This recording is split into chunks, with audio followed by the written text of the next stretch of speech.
Seoul, Reuters, NY Times. South Korea welcomes North Korea's schedule to dismantle its nuclear test site ahead of a historic summit between the North and the United States, the South's presidential office said on Sunday, May 13.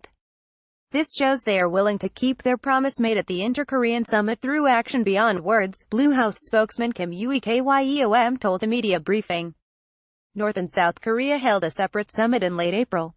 North Korea has scheduled the dismantlement of its nuclear bomb test site for sometime between May 23 to 25 in order to uphold its pledge to discontinue nuclear tests, the country's state media reported on Saturday, a month ahead of the summit with the United States. North Korea said it will allow journalists from the United States and other countries to witness the shutting down of its underground nuclear test site, which will be done by collapsing all its tunnels in a controlled explosion and sealing their entrances. North Korea decided last month to end all nuclear and long-range ballistic missile tests and close its only known nuclear test site, located in Punggye-ri in the northeast of the country.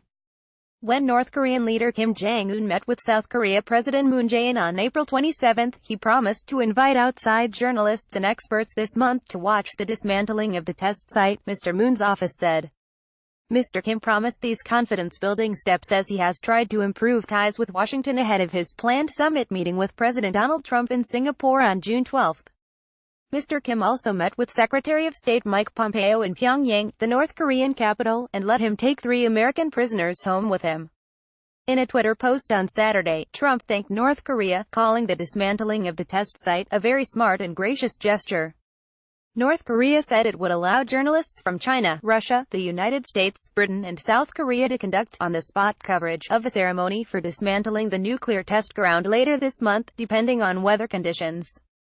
Mr. Kim has said that when he meets with Mr. Trump, he is willing to discuss relinquishing his country's nuclear arsenal in return for security guarantees, the lifting of sanctions and other incentives from the United States. Skeptics fear that Mr. Kim does not really intend to give up his nuclear weapons and is merely trying to soften his image, escape sanctions and make it more difficult for Mr. Trump to continue to threaten military action.